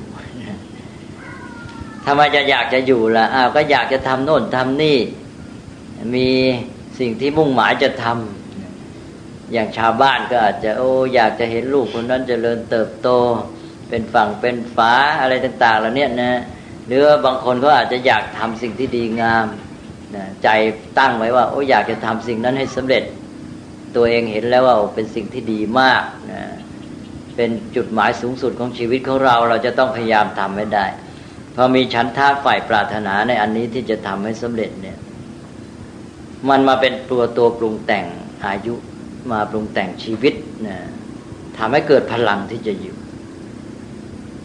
เราจึงเห็นได้ว่าผู้ที่เกิดความท้อแท้เกิดความเหี่ยวเฉาว่าตัวเองไม่รู้จะมีชีวิตอยู่ทำไมเนี่ยนะก็มักจะอยู่ไม่ได้ยาวเพราะว่าชีวิตขาดพลังอย่างที่ว่ามันก็เหี่ยวเฉาไปยกตัวอย่างง่ายๆอย่างคนที่เกษียณอายุตอนที่ทำงานนี่ก็มีพลังแข็งแรงอะไรต่างๆมีโน่นมีนี่จะทำอยู่เรื่อยคิดจะทำเพราะเป็นคนเอาใจใส่รับผิดชอบต่องานมีเรื่องต้องทำอยากจะทำพอเกษียณอายุนี่ไม่รู้จะทำอะไรแล้วเนี่ยสิ่งที่จะทำนั้นก็ไม่อยู่ในอำนาจของตัวที่จะทำตัวเองหมดหน้าที่หมดความรับผิดชอบพออย่างนี้แล้วไม่รู้จะทำอะไรใจก็เคว้งคว้างแล้วก็อ้างว้างขาดเป้าหมายที่จะเป็นอยู่เฉาเลยดีไม่ดีก็เลยเดี๋ยวเป็นโรคโน้นเป็นโรคนี้ไปเพราะนั้นก็เลยต้องให้หาสิ่งที่เป็นเป้าหมายที่ดีงามมายึดต่อพอเกษียณแล้วต้องหาอะไรที่ดีงามมาสำหรับให้ใจนี่มาใฝ่ปรารถนาอยากจะเห็นสิ่งนี้จุดหมายดีนี้สำเร็จเป็นเรื่องเกี่ยวกับลูกบ้างเป็นเรื่องเกี่ยวกับตัวเองบ้างถ้าเป็นสิ่งที่ดีก็อาจจะเป็นหาอะไรที่ดีงามที่น่าจะทำใจก็นึกถึงสิ่งนั้นและอยากจะทำให้สำเร็จ ถ้ามีอันแม้แต่อันเดียวที่เป็นจุดหมายที่ดีชัดเห็นได้ปัญญาและใจนี่มีความปรารถนามากเนี่ยจะทำให้แรงให้มีพลังชีวิตแรงมากอย่างที่พูดว่าถ้าอันนี้ไม่สำเร็จฉันตายไม่ได้เพราะงั้นบางคนจะพูดอย่างนี้นะเนี่ยไอ้ตัวเนี้ยมันจะทำให้มีชีวิตอยู่ต่อไปนั้นฉันทะนี่เป็นตัวที่สำคัญมากมีอันนี้แล้วชีวิตมันก็มีกำลังเกิดความมีชีวิตชีวาทันทีเลยนะไม่อยู่ไปเรื่อยๆเรื่อยๆเปื่อยๆเช้าไม่รู้จะอยู่ไปทำไมนี่คนเรามันขาดกำลังใจนะเราจะเห็นได้ว่าอย่างคนเจ็บป่วยไข้เนี่ยพอหมดกำลังใจสักอย่างก็สุดรวดเร็วแต่ถ้ามีกำลังใจแล้วแม้แต่ว่าร่างกายจะแย่มันก็ยังพยุงร่างกายไปได้เพราะฉะนั้นฉันทานี้ก็สำคัญมากแล้วเกิดวิริยะก็เป็นตัวกำลังเลยใจสู้จะทำอันนั้นทำนี้ให้สำเร็จนะยิ่งยากยิ่งสู้ถ้าหากว่าเจอว่ายิ่งยากยิ่งสู้ยิ่งยากยิ่งได้พัฒนาตัวเองมากนะใจเอาจริงๆก็พลังก็ยิ่งเกิดใหญ่ใจก็จดจ่อใจจดจ่อก็มีพลังพุ่งสู่เป้าหมายแต่ก็คิดจะทำอย่างนั้นอย่างนี้จะปรับปรุงจะแก้ไขยังไงอะไรเงี้ยนะใจมันก็อยู่กับเรื่องนั้นสมาธิมันก็เกิดไม่ฟุ้งซ่านไม่พลาดจิตมันก็ดีสุขภาพจิตก็ดีด้วยแล้วเกิดพลังด้วยได้ผลดีทุกอย่างเพราะฉะนั้นอิทธิบาท4ก็เป็นตัวที่จะมาปรุงแต่งสิ่งที่ท่านเรียกว่าอายุทำให้ชีวิตมีพลังที่จะอยู่ได้ต่อไปก็ทำให้อายุยืนก็พูดเรื่องอิทธิบาท4มาก็พอสมควรนะเป็นหลักธรรมที่ง่ายๆได้ยินกันเป็นพื้นๆก็เอามาทบทวนกันท่านผู้ใดมีข้อสงสัยอะไรก็มาคุยกันนิดๆหน่อยๆนะนี่มังสาที่ทราบว่าลูกสาวมาจากอะไรวีมังสานี่ทำอะไรผสมกับอะไรครับแล้วเป็นคำก็แปลเนี่ยแปลว่าทดลองวีมังสาแปลว่าทดลองเพราะว่าตามที่เคยเรียนมาตอนสมัยมัธยมนะครับแต่ว่าการพิจารณาไตรตรองนะครับนั่นแปลกันแบบทั่วๆไปก็แปลกันอย่างนั้นโดยทั่วไปแปลงั้นแต่ว่าตัวศัพท์จริงๆเนี่ยแล้วทดลองการทดลองมันต้องการพิจารณาไตรตรองใช่ไหมทดลองก็คืออยากจะเห็นว่าที่เป้าหมายเราจะให้มันดีจะทำไงดีหรือว่าอยากจะรู้ว่าทำอย่างนี้เลยเกิดผลยังไงทำอย่างนั้นจะเกิดผลยังไงที่ทำได้เกิดผลอันนี้ถ้าเราลองทำอย่างนี้ว่ามันจะเกิดผลยังไงใช่ไหมนี่ก็ทำให้ใช้ปัญญาพิจารณาก็เลยแปลกับพิจารณาไตรตรองเพราะว่ามันรวมไปถึงการตรวจสอบด้วยเมื่อทดลองก็เป็นการตรวจสอบว่าทำอย่างนี้ได้ผลไหมนะผลเป็นไปตามที่มุ่งหมายหรือเปล่าก็รวมทั้งตรวจสอบเป็นเรื่องคนนะครับคือว่าครอบครัวของสังคมเดี๋ยวนี้นะคือไม่มีหลักอธิบายเลยครับว่าผู้ปกครองพ่อแม่หรือว่าใจต้องการอยากจะให้ลูกเป็นอะไรก็ไม่ได้ดูที่เด็กว่าเด็กชอบเด็กรักมีฉันทะมีวิริยะมีจิตใจมีวิมังสายังไงคือต้องการที่ตัวเองอยากจะให้ลูกเป็นอะไรก็บังคับลูกไม่ตรงประเด็นมันก็ไม่เข้าเรื่องใช่ก็เป็นปัญหาที่จิตมันก็ต้านพอจิตต้านก็เกิดความขัดแย้งแล้วเด็กก็หันไปหาสิ่งอื่นที่มันชอบพอมันไม่มาทางฉันทะมันก็ไปทางตัณหาใช่ไหมไปทางเสพไปทางอะไรต่างๆเป็นปัญหาสังคมเป็นปัญหาการเรียนการสอนของการศึกษาก็ไม่ได้เรื่องครับคือแทนที่จะเน้นให้คือใช้ปัญญานะคือการทดสอบการวิจัยการอะไรอย่างสังคมที่เจริญอย่างสาธารณรัฐของญี่ปุ่นเนี่ยเขาใช้การวิจัยเป็นหลักการทดสอบการทดลองทางวิทยาศาสตร์นะแต่ของไทยนี่ใช้ระบบท่องจำคือเรียนกันตามหนังสือครูดูหนังสือไปก็สอนเด็กเรียนไปไม่ได้การใช้ไม่ได้ใช้ความคิดก็เลยไม่ได้อิทธิบาทเลยก็นั่นแหละเด็กจะโทษใครเป็นผู้ใหญ่เป็นผู้ใหญ่มีปัญหาก็โทษถ้าไม่เรียนโทษอะไรก็โทษการศึกษาเนี่ยการศึกษาบกพร่องผู้ใหญ่เองก็ขาดอิทธิบาทก็ตามกันไปหมายความว่าพอผู้ใหญ่ขาดก็ส่งผลต่อเด็ก ราะว่าพุทธศาสนาที่เรารู้จักก็เป็นเพียงรู้จักสืบกันไปมันไม่ใช่รู้จักตัวพุทธศาสนาตัวหลักการตัวคำสั่งสอนที่แท้ไม่ค่อยรู้คำว่าพุทธศาสนาก็เลยหมายถึงว่าไปยกช่อฟ้าฝังลูกมีมิตอะไรกันนะแล้วการศึกษาของสังคมไทยนี่ล้มเหลวก็ต้องมารื้อฟื้นแก้ไขกันใหม่เจ้าคุณครับคือเมื่อวันศุกร์คือก็ได้ดูหนังสือพิมพ์นะครับก็ได้ดูกันท่านมหาท่านสุเดชแล้วก็ท่านจักรพรรดิแล้วก็ผมดูกันคือในปัจจุบันเนี่ยเรามองไปทางไหนเนี่ยปัญหาของสังคมก็มีเยอะมากนะครับทีนี้ในฐานะที่พวกเราเนี่ยก็คือเป็นมนุษย์คนหนึ่งเราก็อยากที่จะช่วยเหลือแต่ทีนี้ในการช่วยเหลือมนุษย์ด้วยกันเนี่ยนะครับ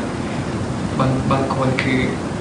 เรามีใจอยากที่จะช่วยแล้วแต่ในขั้นปฏิบัติจริงๆเนี่ยบางทีพอกระทำไปแล้วเนี่ยเรามีฉันทะอยากทำแต่บางทีเราเกิดท้อนะครับคือทำไปแล้วอย่างบางคนทำไปแล้วมีผู้ที่ไม่เห็นด้วยต่อต้านทั้งที่ส่วนที่เราทำไปเนี่ยเราทำเพื่อช่วยเหลือมนุษย์ด้วยกันซ้ำบางคนคืออาจจะมีอย่างตัวอย่างช่วยเหลือเพื่อมนุษย์คือสละตัวเองทำแล้วก็ผลที่ได้คือไม่คุ้มนะครับคือกลายเป็นว่าเบียดเบียนตนเองไปแม้กระทั่งวันที่ตัวเองเสียเนี่ยก็ยังไม่ได้อยู่ที่ประเทศของตัวเองเลยที่เราทำไปเพื่ออะไรประโยชน์ตัวเองก็ไม่ได้แต่คือเราเสียสละที่จะทำแล้วนะครับคือมีฉันทะแล้วก็ดีแล้วอย่างน้อยฉันทะเกิดแล้วแหละได้อันหนึ่งแล้ว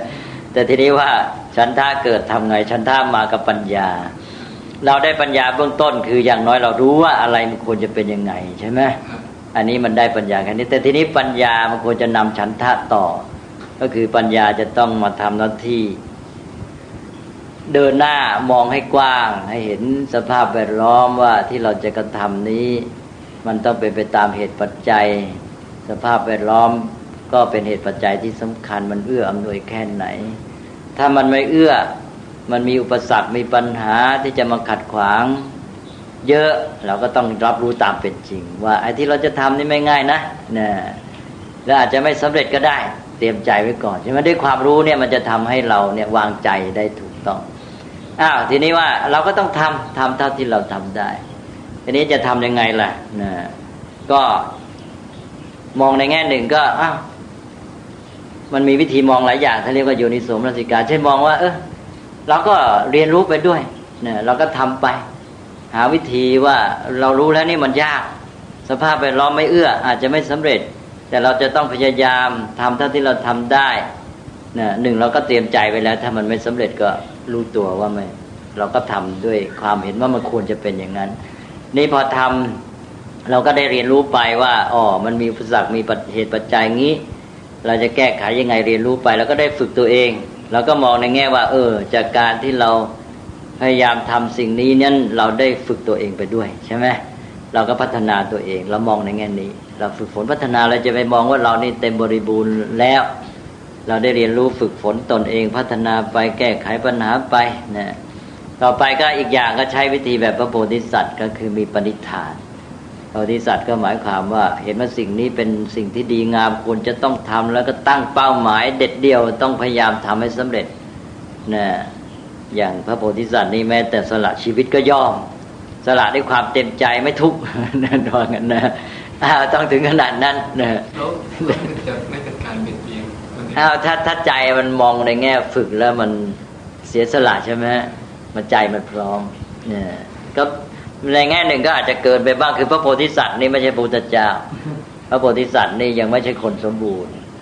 เมื่อเป็นคนสมบูรณ์ก็อาจจะมีทำผิดพลาดบ้างแต่ว่าการที่มุ่งไปในทางทำดีแล้วมีผิดพลาดบ้างเป็นบทเรียนได้พัฒนาตัวเองดีกว่าไปผิดพลาดในเรื่องไม่เป็นเรื่องใช่ไหมก็ทำสิ่งที่ดีงามก็อาจจะต้องมีพลาดบ้างแม้เบียดเบียนตัวเองแต่ในเวลาที่เบียดเบียนนั้นมันก็มีไอ้ความ ที่มองเห็นคุณค่าประโยชน์สิ่งที่ทำมันดุลกันอยู่ใช่ไหมมันไม่เสียไปข้างเดียวทีนี้ถ้าจะให้สมบูรณ์ก็ปัญญามันจะต้องมามองเห็นรอบด้านไปหมดซึ่งพระโพธิสัตว์นี่ท่านจะยังไม่ถึงขั้นนี้เช่นว่าท่านจะทำความดีในระดับของเท่าที่สังคมขนาดนั้นหรือมนุษย์ในยุคนั้นรู้กันว่าดีแต่ว่าท่านจะทำได้มากกว่าเขาหรือยอดเยี่ยมกว่าคนอื่นในสิ่งที่ยอมรับกันว่าดีแต่ว่าสิ่งที่เขายอมรับว่าดีนั้นท่านทำไปแล้วท่านอาจจะผิดก็ได้เพราะสิ่งที่เขายึดถือมันผิดอย่างพระโพธิสัตว์ที่ไปบำเพ็ญฌานจะก็ได้อภิญญาได้อภิญญา5ก็เก่งกับเขาในอภิญญา5ใช่ไหมแต่ก็ไม่ใช่หมายความว่านั้นถูกใช่ไหมพระโพธิสัตว์ก็ทำดีสูงสุดเท่าที่เขาทำได้ในสิ่งที่ยอมรับกันว่าดีนั้นนี่คือแง่ของพระโพธิสัตว์ที่ว่าทำดีด้วยใจจริงบริสุทธิ์ใจและทำอย่างเต็มกำลังความสามารถได้ยอดเยี่ยมเลยนี่เป็นความดีของพระโพธิสัตว์ซึ่งอาจจะทำยิ่งกว่าพระอรหันต์นี้ในแง่นี้แต่เป็นความไม่สมบูรณ์ในแง่ที่ว่าเพราะท่านปัญญาที่ตรัสรู้อย่างไม่มีเพราะนั้นการมองสิ่งต่างๆก็อาจจะมีแง่ผิดแม้แต่ทำความเพียรในความดีเกินไปไม่ตรงกับเรื่องแต่อย่างที่ว่าก็ไปบำเพ็ญฌานสมาบัติพระโพธิสัตว์หลายชาติก็ไปบำเพ็ญได้ฌานสมาบัติไปเกิดในพรหมโลกก็ไปจบแค่นั้นใช่ไหมพระโพธิสัตว์ก็เก่งแต่ก็ได้ความดีที่เขายอมรับกันเท่านั้นก็พัฒนาต่อมาจึงเป็นพระพุทธเจ้าเพราะฉะนั้นการมองพระโพธิสัตว์ต้องมองในแง่นี้ด้วยว่าท่านทำในสิ่งที่เป็นความดีที่คนรู้กันเท่าที่ปัญญาของท่านจะคิดได้บางท่านท่านก็เห็นว่าคนนี้เข้าใจความดีนี้ยังไม่ถูกท่านก็เดินหน้าให้เขาเข้าใจความดีนั้นถูกต้องยิ่งขึ้นแต่ถึงงั้นท่านก็ยังไม่จบสิ้นยังไม่บริบูรณ์เพราะฉะนั้นเรื่องพระโพธิสัตว์ก็ยังอยู่แค่ในระดับของมนุษย์ปุถุชนที่พยายามพัฒนาเต็มที่แต่ว่าเก่งในแง่ของปณิธานความเอาจริงเอาจังความเสียสละตั้งใจทำความดีแต่ยังพลาดได้เพราะปัญญาไม่เต็มที่พระเดชพระคุณครับเดี๋ยวเรื่องนี้ได้รับพิจารณาว่าบางครั้งเนี่ยเมื่อถึงคราวขับขันหรือว่าอะไรก็ตามแต่เนี่ยการเสียชีพเพื่อรักษาธรรมเนี่ยนะฮะคือเป็นการเบียดเบียนตัวเองนะฮะก็คือถ้าจะถือก็มันก็มีเหตุผลพอหมายความว่าเหตุผลที่เราทำเนี่ยเหตุผลนี่มันเหนือกว่าถึงกับยอมสละได้ใช่ไหมจะยอมสละเพราะนั้นในกรณีนี้ในเมื่อเหตุผลในทางที่ดีนี่มันสูงกว่าก็เลยไม่ถือเป็นการเบียดเบียนถ้ามองได้เหตุผลธรรมดาก็เป็นการเบียดเบียนก็เหมือนอย่างพระโพธิสัตว์แค่ว่า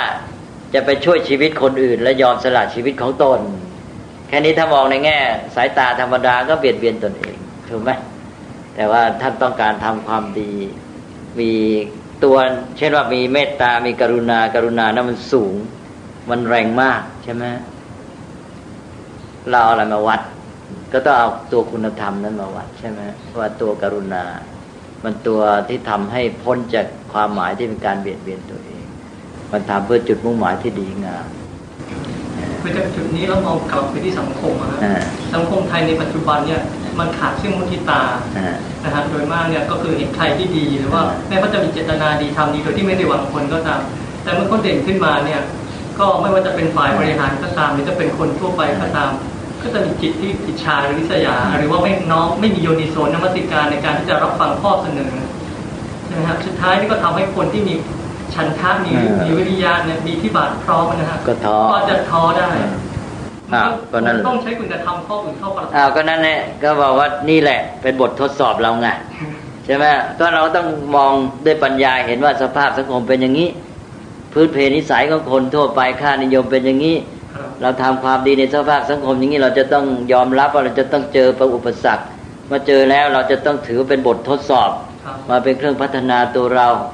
แล้วเมื่อมันยากนะการทำเพื่อจุดหมายที่ดีงามให้สำเร็จถ้าทำวิธีนี้ท่านต้องลำบากตัวแต่ถ้าท่านมีปัญญามากขึ้นท่านอาจจะเห็นวิธีการที่มัน ดีแยบยลยิ่งขึ้นที่ทำให้ได้ผลดีทุกฝ่ายไม่เกิดปัญหาไม่เกิดความลำบากใช่ไหมมันก็ต้องขึ้นต่อปัญญาด้วยความสามารถที่จะแก้ปัญหาเนี่ยบางคนแก้ปัญหาเรื่องนี้แม้ต้องทำด้วยความลำบากใช่ไหมต้องเจออุปสรรคต้องเจอคนต่อต้านแต่อีกคนหนึ่งหรือตัวคนนั่นเองเมื่อพัฒนาความสามารถสติปัญญาไปมากขึ้นมีวิธีการดำเนินการหรือดีนกับเรื่องนี้ดีขึ้นใช่ไหมจนกระทั่งเอาไอ้คนที่จะเป็นอุปสรรคมาเป็นมิตรมาเป็นตัวหนุนได้อันนี้ก็อยู่ที่ว่าพัฒนาตัวเองให้มีปัญญามากขึ้นใช่ไหมพระเดชพระคุณครับถ้าในกรณีอย่างนี้เนี่ยเราพูดถึงว่าอิทธิบาท4แล้วเราก็ต้องใช้สัพพุริสธรรมด้วยหรือเปล่าเพราะอย่างบางครั้งเนี่ยเราอันนี้เวลานี้เรากำลังพูดเฉพาะจุดแน่นอนเลยธรรมะมันต้องมาประโยชน์ของสังคมประเทศชาติแท้จริงไหมใช่ไหมก็อยู่ที่อันนี้เป็นสำคัญคือบางเรื่องนี่เราก็จะพูดตัดสินทันทีได้ยากใช่ไหมต้องไปรู้ให้รู้ดีก็รู้ถึงเจตนาแต่เจตนาคนนี่เจตนาดีนะก็ยังไม่พอถ้าปัญญาไม่ดีพอก็ด้วยความรู้เท่าไม่ถึงการแม้เจตนาดีก็ทำให้เกิดผลร้ายเพราะฉะนั้นมันจึงต้องควบกันเรื่อยใช่ไหมเจตนาดีบริสุทธิ์นะไม่ได้คิดร้ายนะมุ่งสิ่งที่ดีงามเป็นประโยชน์แต่พร้อมกันนั้นปัญญาความรู้เข้าใจก็ต้องพร้อมด้วยปัญญาจึงต้องพัฒนาเสมอขาดไม่ได้เพราะว่าปัญญาบกพร่องเมื่อไรนี่พลาดทันทีอย่างองค์ประกอบของปัญญานี่ไม่ทราบว่าจะให้พระเดชพระคุณแจกตอนนี้หรือว่าควรจะเก็บไว้คราวหน้าครับเพราะว่าก็คงจะต้องเอาไว้คราวหน้าจะหมายถึงยังไงล่ะคืออย่างปัญญานี่อย่างสัมมาทิฏฐินี่ก็เป็นส่วนหนึ่งของปัญญาใช่ไหมชื่อต่างๆชื่อต่างๆที่จะเป็นองค์ประกอบของคำว่าปัญญาไม่ใช่องค์ประกอบเป็นชื่อต่างๆของปัญญาหรือปัญญาที่ทำงานในระดับต่างๆหรือทำงานในด้านโน้นด้านนี้ก็เรียกชื่อไปอย่างนั้นเองก็ปัญญาที่แสดงออกด้วยอาการอย่างนี้ในเรื่องนี้เพื่อวัตถุประสงค์แบบนี้อะไรเงี้ยนะก็จะมีชื่อเรียกต่างๆกันปัญญาก็เป็นเรื่องใหญ่เรื่องหนึ่งวันนี้เดี๋ยวจะเลยเวลาไปมากพระเดชคุณอาจารย์ในกรณีที่บางครั้งเนี่ยเราใช้อิทธิบาทก็แล้วนี่ถ้ายังไม่สำเร็จในช่วงนั้นเนี่ยถ้าเราไม่ท้อเนี่ยเริ่มก่อนนะครับเราก็ต้องรอเวลาที่เหมาะสมใช่ไหมครับในการที่จะทำสิ่งก็ที่จะบรรลุเป้าหมายนะครับคือบางครั้งอาจจะต้องรอบางครั้งก็ทำให้เกิดความพร้อมด้วยการสร้างความพร้อมขึ้นมายกตัวอย่างง่ายๆเหมือนจะคนที่เรียนเนี่ยคนที่ปฏิบัติธรรมเขายังมีอินทรีย์ไม่แก่กล้าพอเรียกสมัยนี้ว่ายังไม่พร้อมยังขาดความพร้อมทีนี้ทำไงล่ะจะให้เขาพร้อมเพราะถ้าเขาไม่พร้อมก็ไม่ได้ผลเราจะให้เขาพร้อมก็ต้องรอใช่ไหมถ้าไม่รอทำไงพยายามทำให้เขาพร้อมก็มี2 วิธีก็แปลว่าต้องให้เขาพร้อมแหละรอให้เขาพร้อมเองหรือเราจะพยายามทำให้เขาพร้อมบางทีก็ต้องประยุกต์ทั้ง2 ข้ออย่างพระพุทธเจ้าจะทรงใช้วิธีว่าดูว่าคนนี้ยังไม่พร้อมอินทรีย์ยังไม่แก่กล้าก็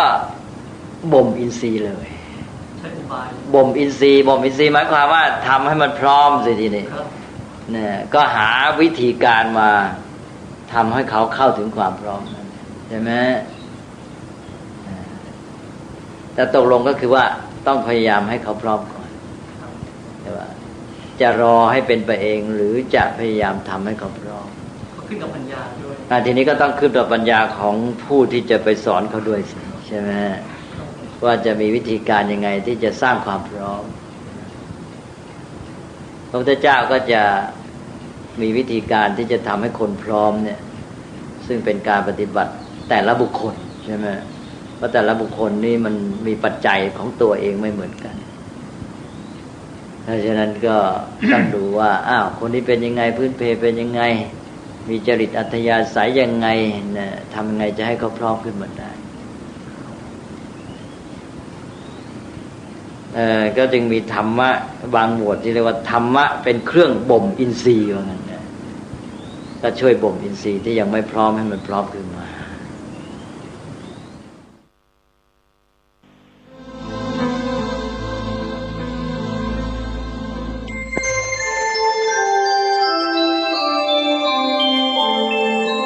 ขณะนี้ท่านกำลังฟังสถานีวิทยุกระจายเสียง FM 104.5 เมกะเฮิรตซ์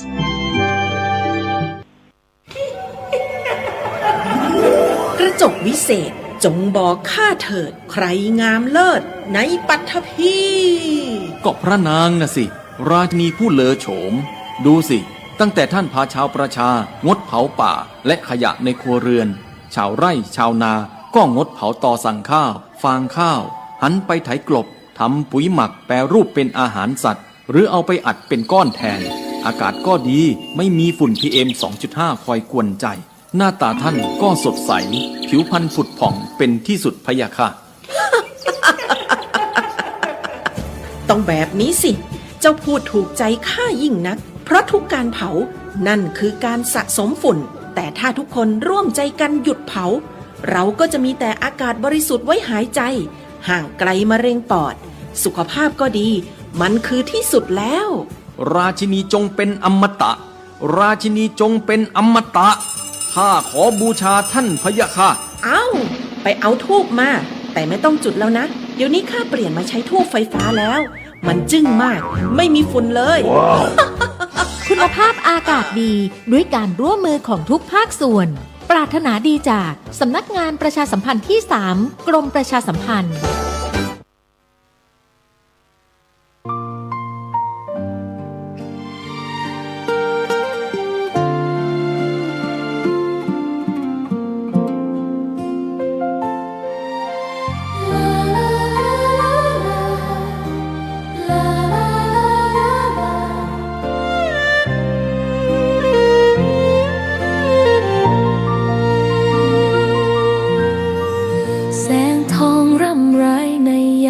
อุตสายังเห็นพระเมตตาอยู่ทุกแห่งหนน้ำพระทัยฉโลมใจคนทั่วพื้นแผ่นดินยังอบอุ่นรอยยิ้มพระพักตร์ยังส่องแสในดวงใจไทยไม่ลื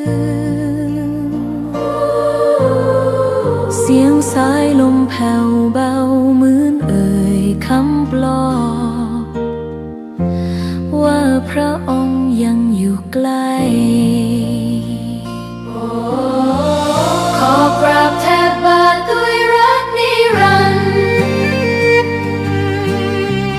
น้ำตาหลั่งพลันจากใจคนไทยแม้เสด็จสู่ฟ้าไกลแต่พระหฤทัยอยู่ในแผ่นดินนี้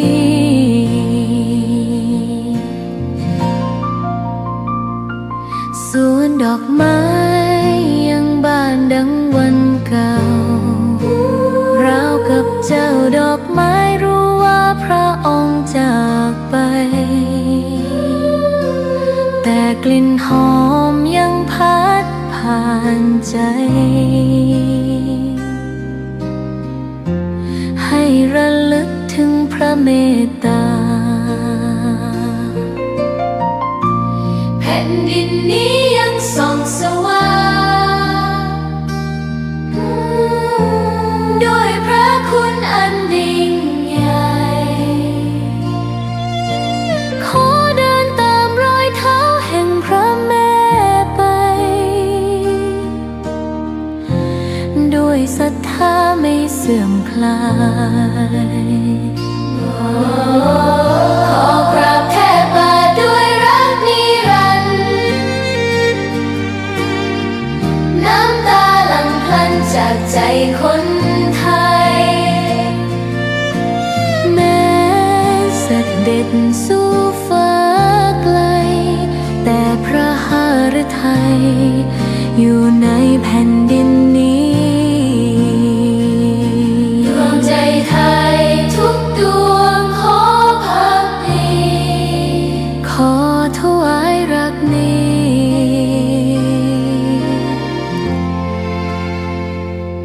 นิรันดร์แด่พระพันปีหลวง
พึงอบรมเรื่องการเทศนา การเขียน การค้นคว้า ซึ่งอาจจะเป็นเรื่องเฉพาะตัว แต่ก็สามารถฝึกขึ้นมาได้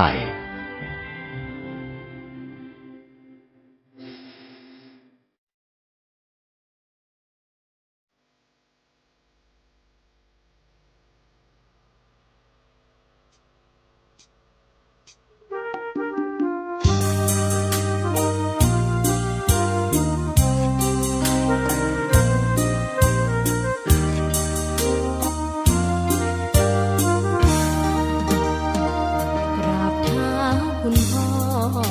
ลูกขอให้หยุดดื่มเหล้าอย่ามัวแต่เมาดื่มเหล้าเล่นการพนันคนเขาดูถูกว่าพ่อขี้เกียจทำงานชาวบ้านรังเกียจเดียดฉันต่างประจานคุณพ่อสิ้นดีสงสารคุณแม่ลำบากแท้หาเงินมาให้ได้มาเท่าใดพ่อใช้จนหมดไม่มีขัดสนจนยากลำบากคนแค้นเต็มทีอนาคตของลูกริบหรี่ความหวังที่มีมืดมนพ่อดื่มสุราเหมือนกินน้ำตาของแม่พ่อจ๋าฐานะเราแย่หากไม่แก้ความจนแม่เตือนพ่อด่าตบตีแม่เสียจนชอกช้ำระกำมองมนซ้ำถูกคนเขานินทากราบเท้าคุณพ่อลูกขอให้หยุดดื่มเหล้าหากมัวแต่เมาคนเขาย้ำหมิ่นเรื่อยมากลับตัวเสียใหม่กลับใจมาพัฒนาพ่อจะมีคุณค่าเลิกดื่มสุราเลิกการพนัน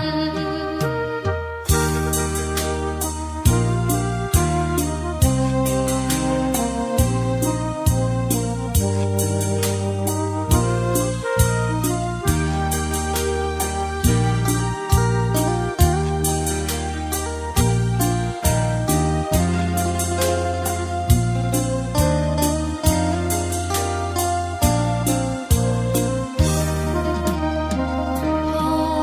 ดื่มสุราเหมือนกินน้ำตาของแม่พ่อจะฐานะเราแย่หากไม่แก้ความจนแม่เตือนพ่อด่า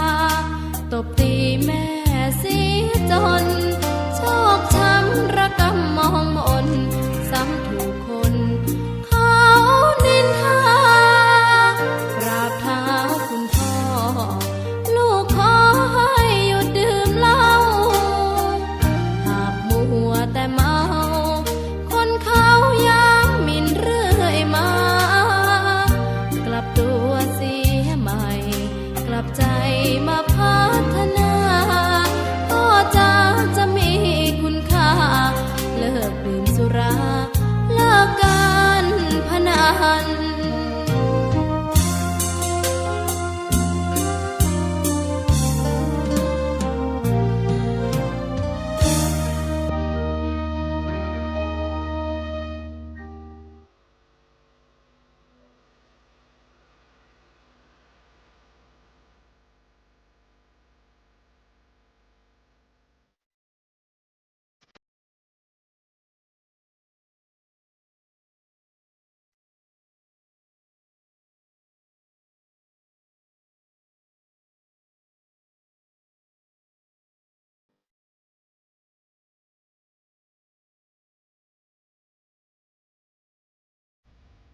งานเผยแผ่เป็นหัวใจสำคัญของพระพุทธศาสนา พระพุทธเจ้าอุบัติขึ้นมาบนเป้าหมายแห่งการเผยแผ่ความดีนำความดีไปแทรกไว้ในจุดที่มีความดีไม่มากค่อยๆเจือจางจนกระทั่งความไม่ดีนั้นหายไปเหลือแต่ความดีหรือมีดีมากกว่าไม่ดี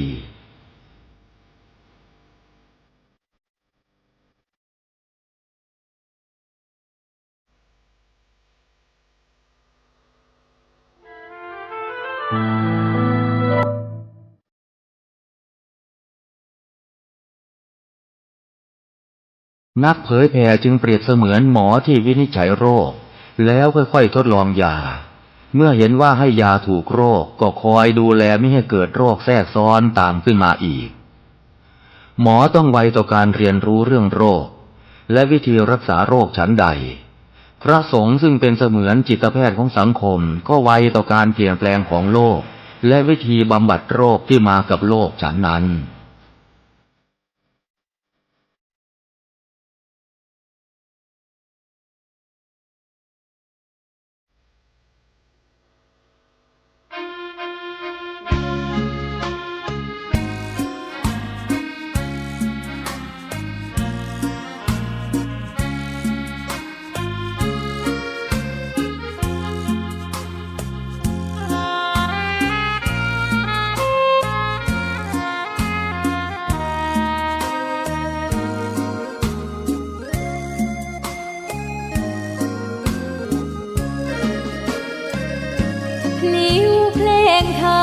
ถูกถ้อยคำเข้าถึงจิตใจฟังรายการวิทยุเสียงใสส่งถึงใจไปสู่ปลายนาสารธรรมน้อมนำมองพระศาสดาบอกผู้คนทั่วลาหันมาเข้าวัดฟังธรรมคลื่นเสียงนี้เป็นคลื่นธรรมะจากใจส่งถึงบ้านไกลบ้านไกลฟังได้สุขใจล้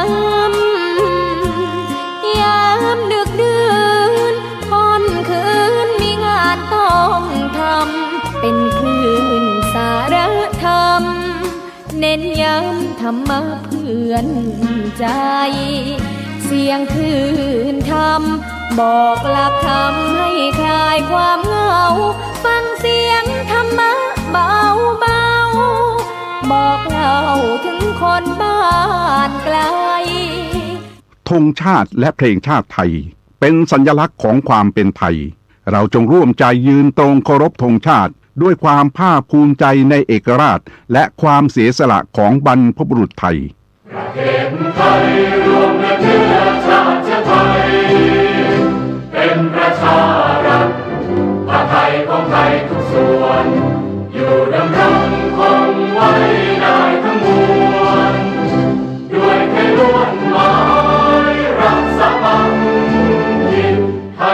รักสงบแต่ถึงรบไม่กล้าเอกราชจะไม่ให้ใครคุมทีสละเลือดทุกอย่างเป็นชาติทะเลพระดวงประเทศชาติไทยทวีมีชัยชโย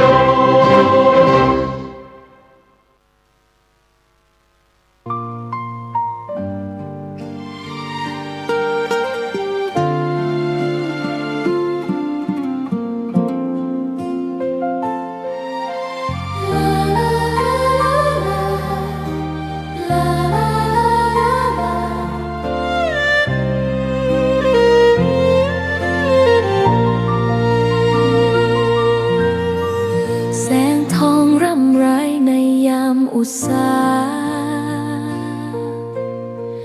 ยังเห็นพระเมตตาอยู่ทุกแห่งหนน้ำพระทัยฉโลมใจคน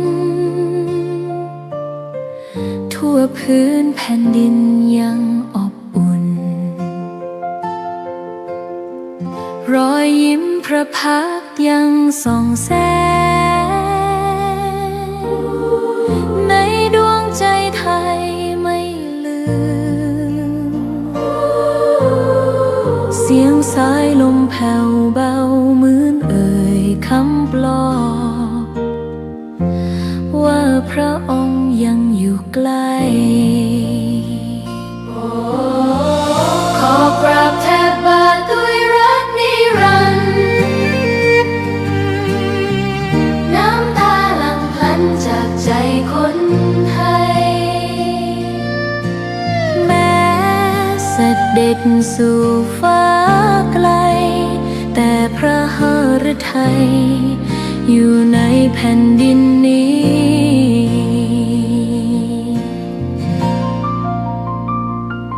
สวนดอกไม้ยังบานดังวันเก่าราวกับเจ้าดอกไม้รู้ว่าพระองค์จากไปแต่กลิ่นหอมยังพัดผ่านใจให้ระลึกถึงพระเมตตาแผ่นดินนี้ยังส่องสว่างด้วยพระคุณอันยิ่งใหญ่ขอเดินตามรอยเท้าแห่งพระแม่ไปด้วยศรัทธาไม่เสื่อมคลายขอกราบแทบบาทด้วยรักนิรันดร์น้ำตาหลั่งพลันจากใจคนไทยแม้เสด็จสู่ฟ้าไกลแต่พระหฤทัยอยู่ในแผ่นดินนี้ดวงใจไทยทุกดวงขอพักดีขอถวายรักนี้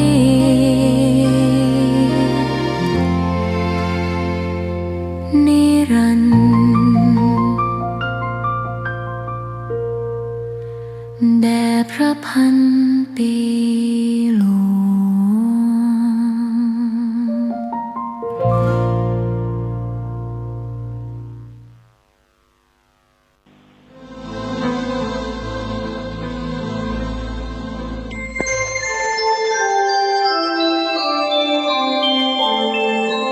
ขณะนี้ท่านกำลังฟังสถานีวิทยุกระจายเสียง FM 104.5 เมกะเฮิรตซ์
จึงอบรมเรื่องการเทศนา การเขียน การค้นคว้า ซึ่งอาจจะเป็นเรื่องเฉพาะตัว แต่ก็สามารถฝึกขึ้นมาได้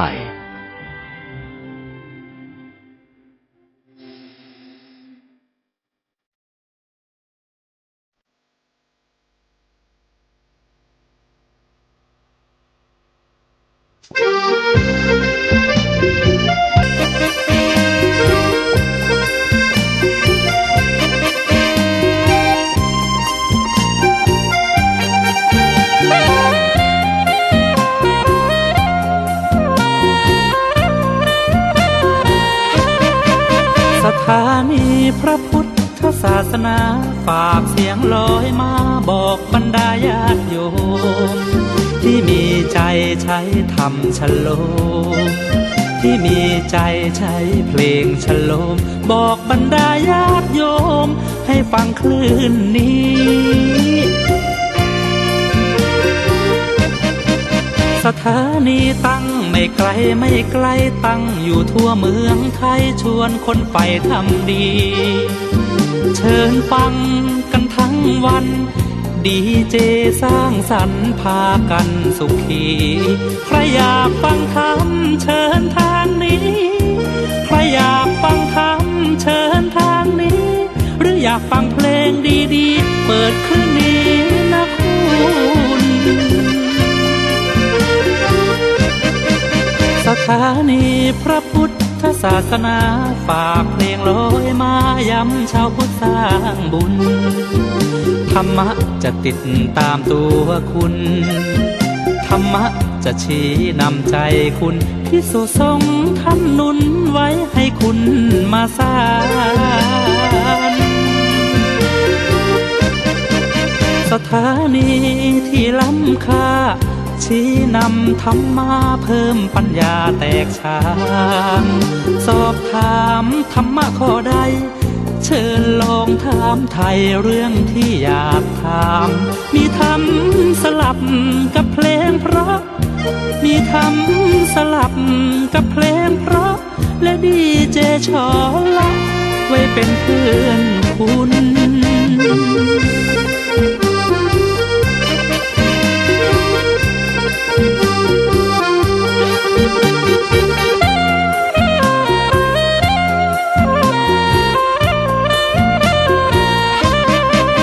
สถานีที่ล้ำค่าชี้นำธรรมะเพิ่มปัญญาแตกฉานสอบถามธรรมะข้อใดเชิญลอง